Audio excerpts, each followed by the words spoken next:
बिस्मिल्लाहिर्रहमानिर्रहीम। कैसे हैं भैया आप लोग? रटना नहीं है, समझना है। सिंटेक्स book board matric Pakistan study chapter number 6। जी, नया चैप्टर शुरू हो गया है। चैप्टर नंबर 6 उसका पार्ट 1 हम करने जा रहे हैं, इंडस्ट्रियल डेवलपमेंट ऑफ पाकिस्तान। अल्लाह की रहमत से 5 चैप्टर जो है वो निमट चुके हैं। ये छठा चैप्टर जो है वो शुरू कर रहे हैं हम। लेकिन वही आगे बढ़ने से पहले मैं बता दूं, अगर आप CSS एस्पायरेंट हैं, आप गवर्नमेंट जॉब करना चाहते हैं, कमीशन का एग्ज़ाम देना चाहते हैं, किसी भी किस्म का कमीशन का एग्ज़ाम देना चाहते हैं, किसी भी गवर्नमेंट जॉब का एग्ज़ाम देना चाहते हैं, ISSB की तैयारी करने वाले हैं अगर आप, ठीक है, CSS की तैयारी करने वाले हैं, आपका ताल्लुक़ किसी भी सूबे से है, तो ये पाकिस्तान स्टडी की सीरीज़ जो है ना वो आपके लिए, ये मैं बता दूं आपको। सिर्फ क्लास मैट्रिक के बच्चों के लिए नहीं है ये, ठीक है, ये पूरी सीरीज़ आपके लिए। आगे आपका फ्यूचर, आप क्लास मैट्रिक में हैं, आगे आपका फ्यूचर CSS, गवर्नमेंट जॉब, कुछ भी है आपका, आप याद करेंगे मेरे अल्फाज जब आप बैठेंगे ना कोई भी गवर्नमेंट का टेस्ट देने के लिए, और जब आप वहाँ सवालात देखेंगे तो आपको ये मेरी बातें याद आएंगी। ये पूरी पाकिस्तान स्टडी की सीरीज़ जो है ना, ये डिज़ाइन इस तरह ही की गई है। इंडस्ट्रियल डेवलपमेंट ऑफ पाकिस्तान, ठीक है भाई। पिछला पार्ट अगर देखना है तो ऊपर लिंक शो हो जाएगा, और अगला पार्ट देखना है तो इसी वीडियो के लास्ट में इसी स्क्रीन पर आपको पार्ट 2 जो है, इसका अगला पार्ट जो है वो मिल जाएगा। हर वीडियो के अंदर यही सीक्वेंस है, ठीक है। पिछली वीडियोस देखनी है तो फिर आपको प्लेलिस्ट में जाना होगा। कैसे जाएंगे वो मैं बता देता हूँ, नए आने वाले बच्चों को पता नहीं होता, इसलिए इसी स्क्रीन के नीचे देखें, आपको लोगो नज़र आ रहा है, रटना नहीं समझना है, उस पर क्लिक करें, पेज खुल जाएगा, वहाँ देखें प्लेलिस्ट का ऑप्शन है, उस पर क्लिक करें, सारी प्लेलिस्ट आपके सामने आ जाएंगी।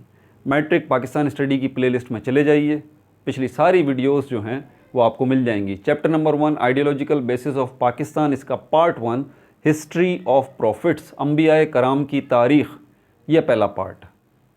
ये पाकिस्तान स्टडी की सीरीज़ जो है हिस्ट्री को भी कवर करती है, ये इंडो पाक हिस्ट्री को भी कवर करती है, मुग़ल पीरियड को भी कवर करती है, इसके अलावा ईस्ट इंडिया कंपनी को कवर करती है, इसके अलावा पॉलिटिक्स की बेसिक्स जो हैं, आप पॉलिटिक्स को समझना चाहते हैं, सीखना चाहते हैं, पार्लियामेंट क्या होता है, पार्लियामेंटेरियन सिस्टम क्या होता है, MNA क्या होता है, MPA क्या होता है, तो बेसिक्स ऑफ पॉलिटिक्स भी इसके अंदर मौजूद है। इसके अलावा ज्योग्राफ़ी जो है वो इसके अंदर मौजूद है, नॉर्थ, ईस्ट, साउथ, वेस्ट, ये सब कुछ। इसके अलावा इंग्लिश लैंग्वेज वोकैबलरी, ख़तरनाक किस्म के इस बुक के अंदर वर्ड्स इस्तेमाल किए गए हैं ना, पल्ले ही नहीं पड़ते, सर पे से गुजर जाते हैं, और अगर डिक्शनरी में उनका उर्दू मतलब देखें तो वो भी समझ में नहीं आता। मिसाल के तौर पर इंटीग्रिटी, इसका मतलब है उर्दू में सालमियत। समझ में आ रही है बात आपको? अब सालमियत का क्या मतलब है भाई? फंस गए ना। इसीलिए इस सीरीज़ के अंदर ख़ास तौर पर मैंने बुक के अंदर दिए गए सारे मुश्किल अल्फाज जो हैं उसकी एग्जैक्ट उर्दू लिखी है पहले तो, और उसके बाद उसकी आसान उर्दू लिखी है और समझाई भी है, और आसान इंग्लिश भी लिखी है, वो भी समझाई है। पिछली सारी वीडियोस में ये सब कुछ मौजूद है, ठीक है भाई। इसके अलावा और भी प्लेलिस्ट मौजूद हैं। क्लास मैट्रिक की ही केमिस्ट्री की प्लेलिस्ट भी है, क्लास मैट्रिक की बायोलॉजी की प्लेलिस्ट है। इसके अलावा 9 मैट्रिक की प्लेलिस्ट और भी हैं, इंग्लिश की प्लेलिस्ट है, मैथमेटिक्स की प्लेलिस्ट है, फ़िज़िक्स की प्लेलिस्ट है, ये 9 मैट्रिक की बात कर रहा हूँ, ठीक है। इस्लामियात की प्लेलिस्ट है, उर्दू की प्लेलिस्ट है, ठीक है भाई। केमिस्ट्री की प्लेलिस्ट है, ये 9 मैट्रिक कवर हो गया। फर्स्ट ईयर की तरफ आते हैं तो 11th केमिस्ट्री, उसकी भी प्लेलिस्ट मौजूद है। देखिए 11th क्लास की केमिस्ट्री कंप्लीट बुक पूरी की पूरी बना के मैं अपलोड कर चुका हूँ। 12th केमिस्ट्री न्यू बुक, पूरी की पूरी बुक बना के अपलोड कर चुका हूँ, पूरी बुक। 12 फिज़िक्स जो अभी नई बुक आई है उसका चैप्टर नंबर 25 क्वांटम फिज़िक्स जो है वो अभी चल रहा है, ठीक है भाई। अब ज़रा इसकी तरफ आ जाते हैं। Industrial development of Pakistan chapter number 6 है ये, और इसका ये पार्ट 1 है। डेवलपमेंट वर्ड का मतलब आपको पता है, डेवलपमेंट का मतलब है तरक्की ऑफ पाकिस्तान, पाकिस्तान की तरक्की, लेकिन किस पॉइंट ऑफ व्यू से? इंडस्ट्रियल वर्ड निकला है इंडस्ट्री। इंडस्ट्री को खालिस उर्दू में सनत कहा जाता है,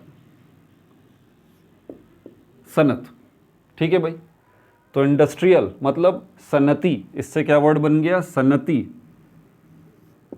सनती तरक्की, पाकिस्तान की सनती तरक्की, industrial development of Pakistan, industry, इसको कहते हैं सनत। अब ये होती क्या है, इसकी 2 3 4 डेफिनेशन हैं, सब मैं लिख देता हूँ, लेकिन आसान लफ्ज़ों में आपको समझा देता हूँ। इंडस्ट्री क्या है भाई, कारखाने, फैक्ट्रियाँ, बस टू द पॉइंट आपको समझ में आ जाएगा। अगर आपको कारखाने, फैक्ट्रियाँ समझ में आ गया, मिलें समझ में आ गया कि ये मिल क्या होती है, फैक्ट्री क्या होती है, तो आपको जहन में फ़ौरन ये बात क्लिक होगी कि वो जगह जहाँ पर चीज़ें तैयार होती हैं। फैक्ट्री क्या है, जहाँ पर चीज़ें तैयार होती हैं। मिलें क्या है, मिल्स क्या है, जहाँ फैक्ट्री तैयार होती है। शुगर मिल है, कॉटन फैक्ट्री है, समझ में आ गई बात आपको। तो ये सारी फैक्ट्रियाँ, सारी मिल्स जो हैं, ये वर्ड आप जहन में रखें, आपको इंडस्ट्री समझ में आ जाएगा। अभी इंडस्ट्री समझाना बाकी है, ठीक है। अभी आगे की तरफ चलते हैं। पिछला जो चैप्टर है ना, जो हमने देखा था रिसोर्सेज ऑफ पाकिस्तान, इसमें हमने देखे थे पाकिस्तान के पास कौन कौन से ज़राए हैं, रिसोर्सेज कौन कौन से हैं। उसके अंदर हमने ह्यूमन रिसोर्स को भी देखा, नेचुरल रिसोर्स को भी देखा, हमने मिनरल रिसोर्स को भी देखा, मिनरल रिसोर्स में कोल रिसोर्स को देखा, ऑयल रिसोर्स को देखा, ठीक है, और गैस रिसोर्स को देखा। इसके अलावा एग्रीकल्चर, इस रिसोर्स को भी देखा हमने। एग्रीकल्चर के अंदर हमने क्रॉप्स वगैरह, पता नहीं क्या कुछ हमने रिसोर्सेज सारी की सारी पाकिस्तान की देखी है। पाकिस्तान की ज़मीन के नीचे जितने मादनियात हैं, जितने मिनरल्स हैं, उनको भी पिछले चैप्टर में डिस्कस किया। पाकिस्तान की ज़मीन के ऊपर जो खेती बाड़ी हो रही है, कल्टीवेशन हो रही है, उसको भी हमने डिस्कस किया। पाकिस्तान की ज़मीन के ऊपर जो पहाड़ हैं, उनके अंदर जो सब कुछ है, उसको भी हमने डिस्कस किया। पाकिस्तान के दरियाओं से रिलेटेड, या दरियाओं में, या पाकिस्तान से लगने वाले समंदर से मुताल्लिक जो जो भी रिसोर्सेज है, सबको हमने डिस्कस किया। अब यहाँ पर एक छोटी सी मिसाल देके आपको आगे चलता हूँ, फिर इसके नोट्स वगैरह तो हम लेंगे। एक छोटी सी मिसाल आपको देता हूँ। एग्रीकल्चर जो है, एग्रीकल्चर, ज़राअत, जिसको हम कहते हैं ज़राअत, इस एग्रीकल्चर ज़राअत के अंदर आप क्या लगा रहे हैं, आप ज़मीन पर कॉटन लगा रहे हैं। कॉटन, जिसको हम कपास भी कहते हैं, पुट्टी भी कहते हैं, कपास या पुट्टी। अब ये कपास का क्या करेंगे आप, कॉटन का क्या करेंगे? अगर तो आप इस कपास को मार्केट में भेज देते हैं, तो ये कपास मार्केट में जाने के बाद इसका अगला प्रोसेस क्या है? ऑब्वियस सी बात है, इस कपास को फैक्ट्री में जाना चाहिए। फैक्ट्री में क्या होंगी? मशीन्स होंगी, मशीन्स होंगी। वो मशीन्स क्या करेंगी?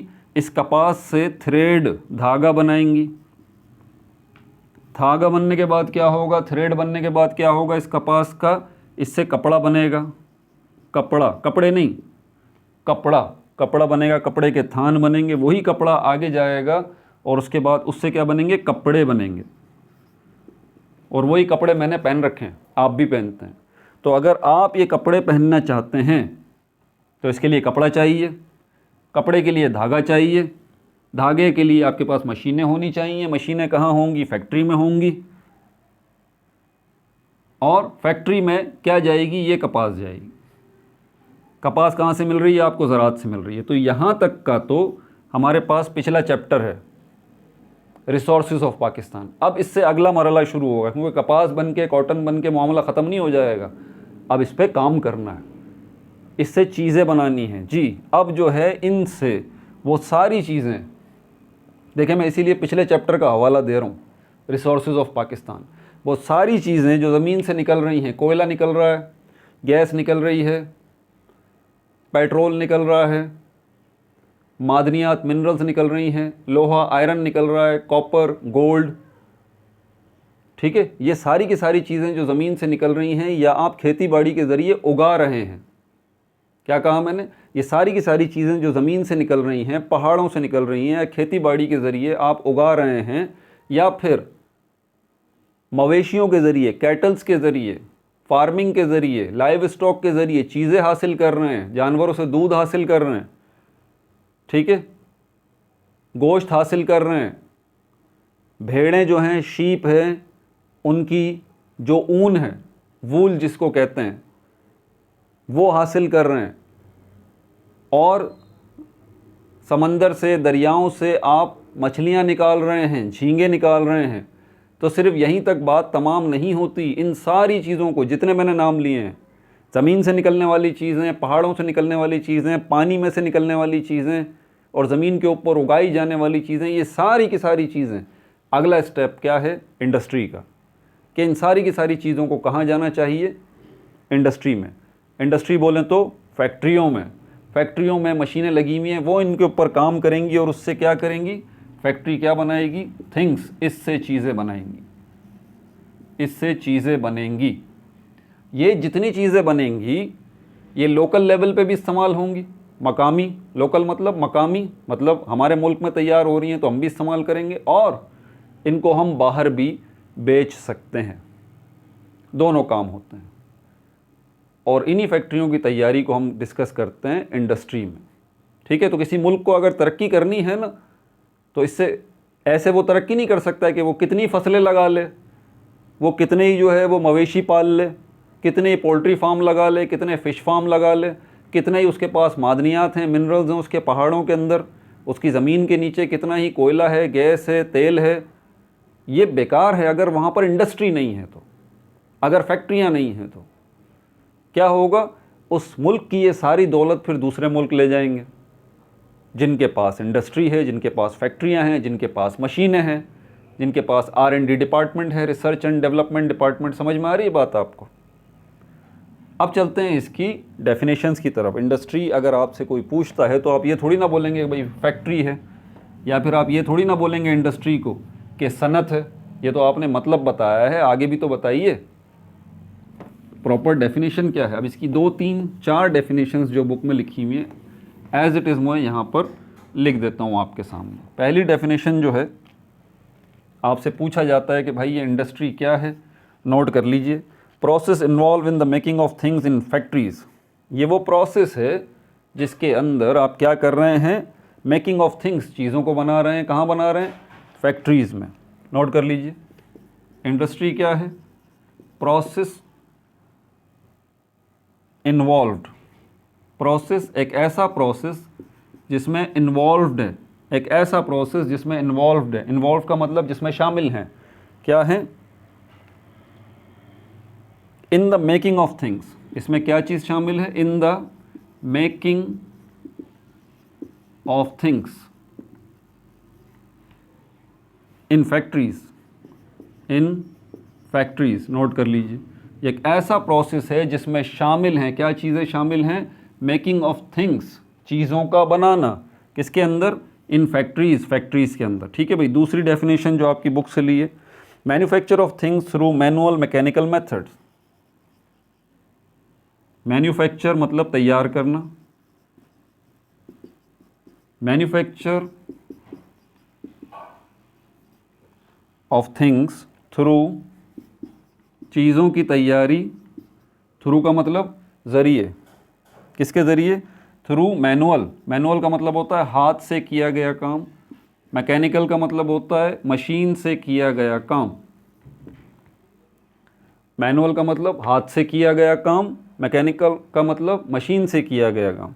तो इसमें आप क्या कर रहे हैं, आप बना रहे हैं। इंडस्ट्री मतलब आप मैन्युफैक्चर कर रहे हैं, तैयार कर रहे हैं थिंग्स, चीज़ों को, किसके ज़रिए, थ्रू मैनुअल। या तो आप हाथ से चीज़ों को तैयार कर रहे हैं, या फिर मैकेनिकल, या फिर आप मशीनों की मदद से चीज़ों को तैयार कर रहे हैं, मैनुअल मेथड्स।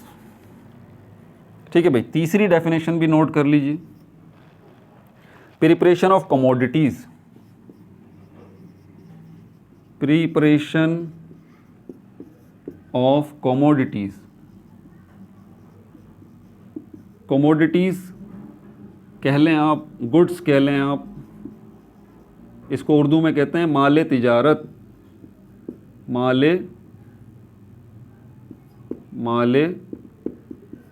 तिजारत। माले तिजारत मतलब वो माल जो कि आप जिससे तिजारत करना चाहते हैं, जिससे आप बिज़नेस करना चाहते हैं। ठीक है। प्रिपरेशन ऑफ कमोडिटीज़ या गुड्स, चीज़ों की तैयारी, कमोडिटीज़ की तैयारी, माल तिजारत की तैयारी, from raw material, from raw material. Raw material को कहा जाता है खालिस उर्दू में, रॉ मटीरियल का मतलब होता है खाम माल। खाम माल। खाम माल का मतलब क्या होता है? कॉटन, कपास, जो फसलों से आ रही है, ये क्या है? ये रॉ मटेरियल है। इस कपास की मदद से आप क्या क्या क्या बना रहे हैं? कपड़े बना रहे हैं, शर्ट्स बना रहे हैं, पैंट्स बना रहे हैं, ठीक है, बेड शीट्स बना रहे हैं। तो ये जो चीज़ें हैं, कपड़े हैं, पैंट है, शर्ट है, बेड शीट है, ये क्या है? ये कमोडिटी है। ये क्या है? ये गुड्स हैं। तो यहाँ पर क्या हम देख रहे हैं इसकी डेफिनेशन में, तीसरी डेफिनेशन में, प्रिपरेशन ऑफ कमोडिटीज़ गुड्स, माल तिजारत की तैयारी, ठीक है, किसकी मदद से? फ्रॉम रॉ मटेरियल, खाम माल की मदद से। अब यहाँ माल तिजारत, कमोडिटी या गुड्स, हमारे पास मिसाल के तौर पर शर्ट है, पैंट है, और रॉ मटेरियल क्या है? कॉटन, कपास है। ठीक है भाई। चौथी इसकी डेफिनेशन कि ये एक बिग सेक्टर है, एक बड़ा सेक्टर है। सेक्टर मतलब हिस्सा, बड़ा पार्ट है, बड़ा हिस्सा है, बड़ा सेक्टर है ऑफ प्रोडक्शन, प्रोडक्शन का एक बहुत बड़ा सेक्टर है।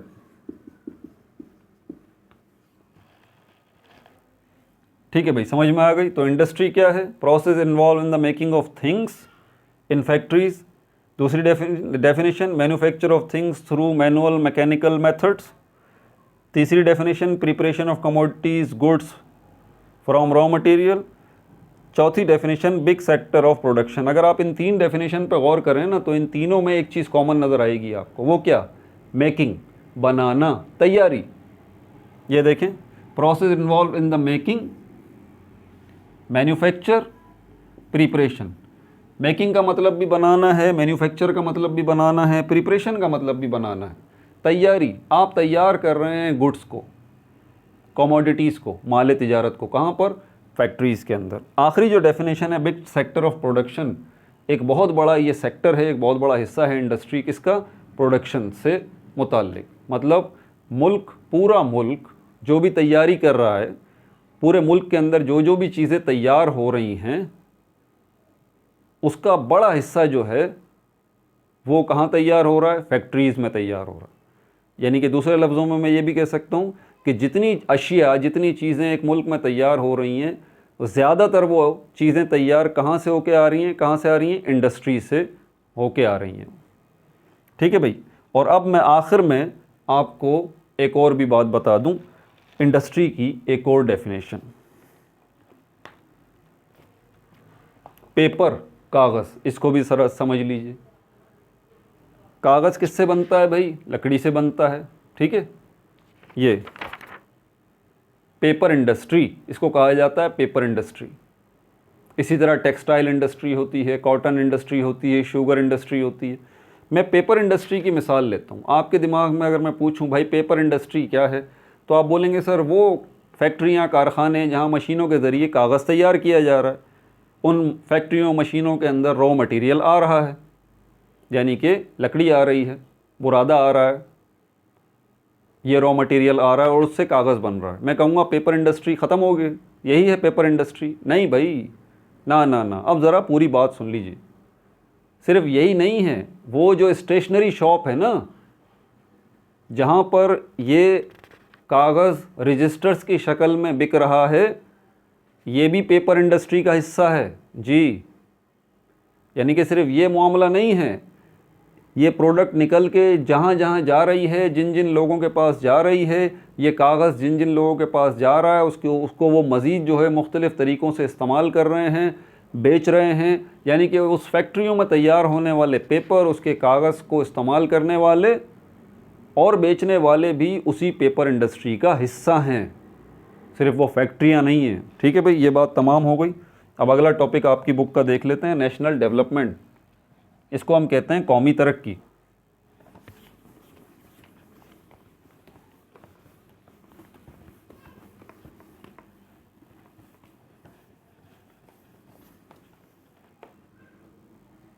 National development, national development. National का मतलब होता है कौमी। ये नेशनल वर्ड नेशन से निकला है। नेशन का मतलब कौम होता है, नेशंस का मतलब अक़वाम होता है, नेशनल का मतलब होता है कौमी। और इसी से वर्ड बनता है इंटरनेशनल, बैनल अक़वामी, वर्ल्ड लेवल पे, इंटरनेशनल बैनल अक़वामी वर्ल्ड लेवल पे, जिसमें पूरी दुनिया आ जाती है। नेशनल डेवलपमेंट, कौमी तरक्की, ठीक है भाई।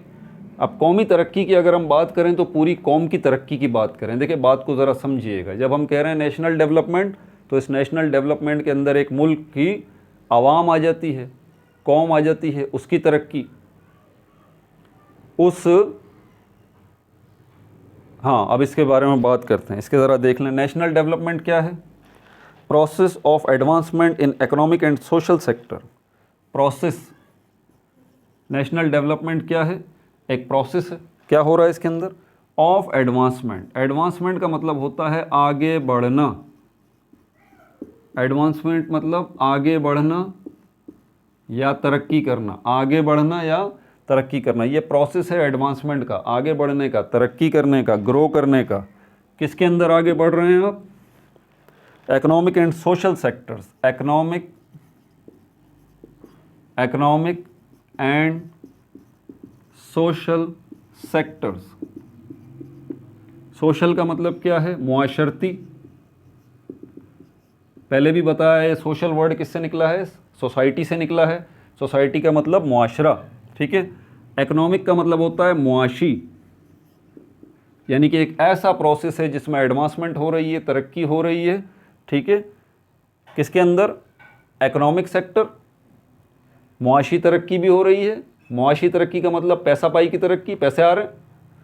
और सोशल सेक्टर, मुआशरती तरक्की, जिसमें आपके मुआशरे की भी तरक्की हो रही है, आपकी सोसाइटी की भी डेवलपमेंट हो रही है, सड़कें बन रही हैं, रोड बन रहे हैं, हॉस्पिटल्स बन रहे हैं, ठीक है। आपको बेहतर सहूलियात मिल रही हैं, गैस, बिजली, पानी, मकान, ये सारी की सारी, ठीक है, सेफ्टी, सिक्योरिटी, ये सब कुछ।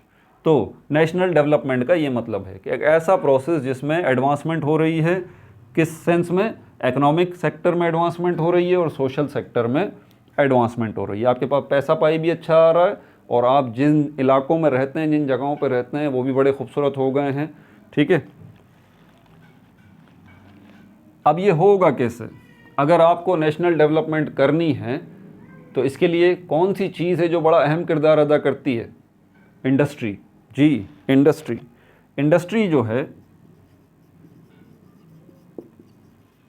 इंडस्ट्री प्लेज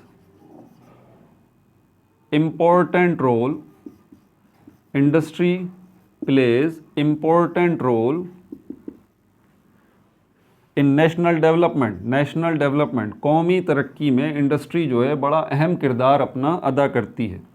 रोल का मतलब किरदार, इम्पोर्टेंट का मतलब अहम, प्ले का मतलब अदा करना, प्ले मतलब अदा करना।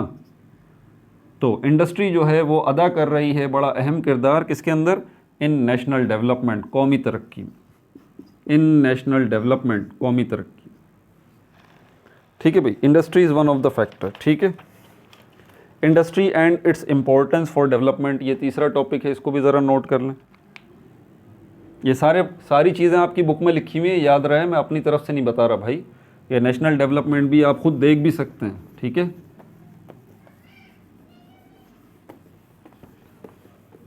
इंडस्ट्री की अहमियत क्या है? इम्पोर्टेंस, इसके ऊपर क्वेश्चंस भी आते हैं एग्जाम में। अहमियत बताइए भाई, industry and its importance. Industry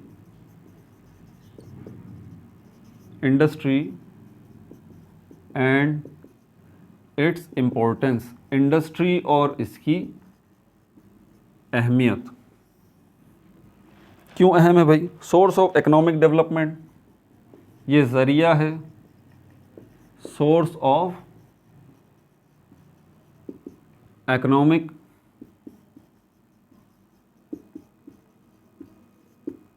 development. Economic development मतलब मुआशी तरक्की।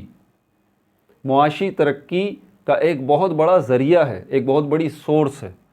कौन? इंडस्ट्री। दूसरा पॉइंट, कमोडिटीज़। कमोडिटीज़ या गुड, यानी कि माल तिजारत जो है वो, यानी कि चीज़ें, कमोडिटीज़ या गुड्स जो हैं वो तैयार हो रही हैं, जो कहाँ जा रही हैं? लोकल। लोकल मतलब मकामी, हम लोग भी इस्तेमाल कर रहे हैं, मकामी हम लोग भी इस्तेमाल कर रहे हैं, ठीक है। एंड एक्सपोर्ट, और एक्सपोर्ट भी की जा रही हैं। एंड एक्सपोर्ट, एक्सपोर्ट का मतलब होता है बरामद करना, दूसरे मुल्कों को बेचना, और उसके नतीजे में आपको क्या मिलता है? एक्सपोर्ट करने पे फॉरेन एक्सचेंज अच्छा जो है वो आपको फॉरेन एक्सचेंज मिलता है, मतलब ज़र मुबादला मिलता है। फॉरेन एक्सचेंज को भी पिछली वीडियो में मैंने बताया था।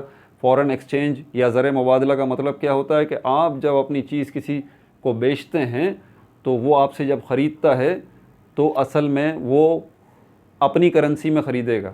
यहाँ पर करेंसी का कन्वर्जन होता है। इंटरनेशनल लेवल पर पाकिस्तान कहीं से ख़रीदारी करना चाहता है ना, तो वो बोलते हैं बाबा डॉलर दो, पाकिस्तानी रुपये नहीं चाहिए। हर मुल्क के साथ यही होता है, इंटरनेशनल लेवल पर डॉलर्स चलते हैं। तो और डॉलर्स जब पाकिस्तान ख़रीदेगा अपनी करेंसी के थ्रू, तो पाकिस्तान को बहुत ज़्यादा अपनी करेंसी देनी पड़ेगी, फिर उसके बाद डॉलर आएंगे, फिर वो कोई चीज़ ख़रीद पाएगा दुनिया में। समझ में आ रही है बात आपको? लेकिन अगर पाकिस्तान अपनी कोई चीज़ बेचता है, अपनी कमोडिटी, अपने गुड्स जो है एक्सपोर्ट करता है, तो उस नतीजे में पाकिस्तान को जो पेमेंट होगी वो डॉलर्स में होगी। इससे पाकिस्तान को बहुत ज़्यादा फ़ायदा है। इसको ज़र मुबादला कहते हैं, फॉरेन एक्सचेंज।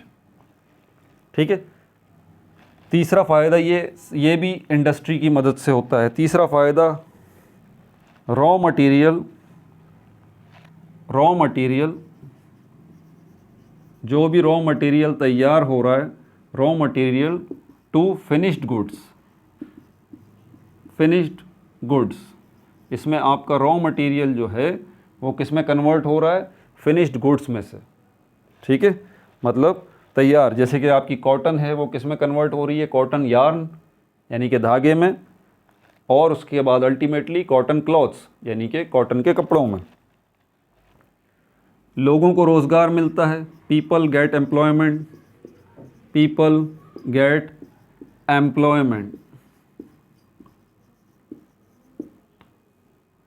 और लोगों को रोज़गार मिलता है, एम्प्लॉयमेंट मतलब रोज़गार। नंबर 5, कंफर्ट ऑफ ह्यूमन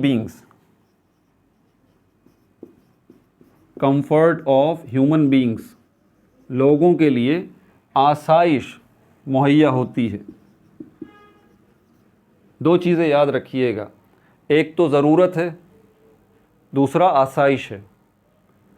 ज़रूरत वो है रोटी कपड़ा मकान, या आपकी ज़रूरत है, आपको खाना चाहिए, आप दाल से भी अपना पेट भर सकते हैं, लेकिन आप बोलते हैं नहीं भाई मुझे तो चिकन टिक्का चाहिए, तो ये क्या है? ये कंफर्ट में आ जाता है।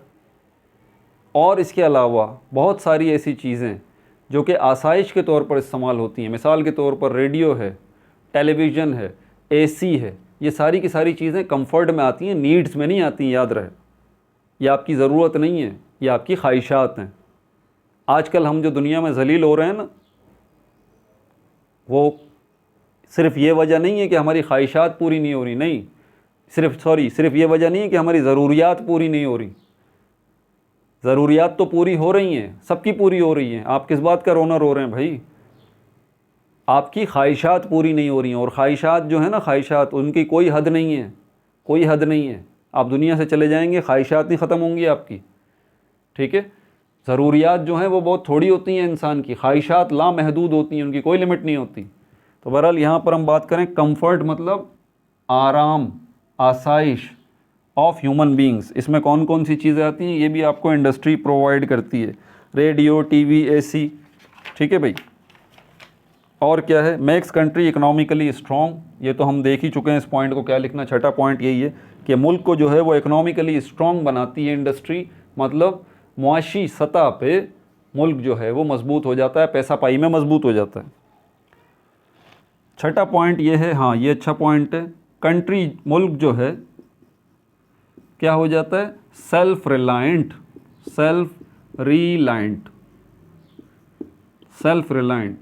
खुद इन्हिसार, इसको सेल्फ डिपेंडेंट भी कहते हैं।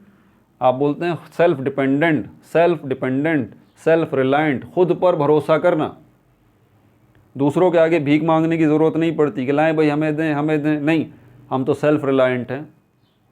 ये बात तय है, वैसे दुनिया में कोई भी ना मुल्क मुकम्मल है ना इंसान मुकम्मल है, इंसानों में कोई अगर मुकम्मल है तो हज़रत मोहम्मद मुस्तफ़ा सल्लल्लाहु अलैहि वसल्लम की ज़ात मुबारक है।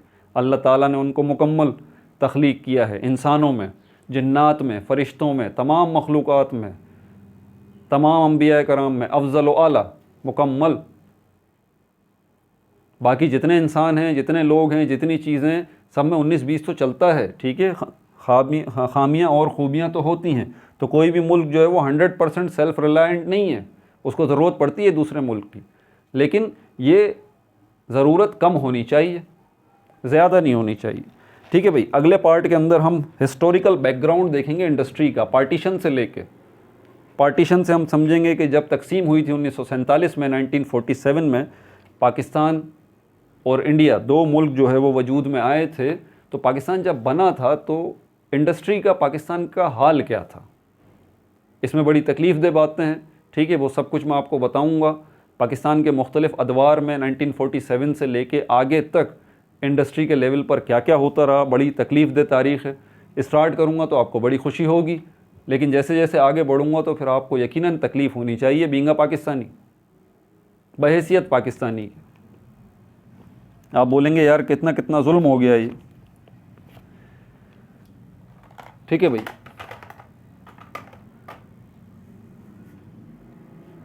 अपना बहुत ज़्यादा ख्याल रखिएगा। No like no subscribe, only share.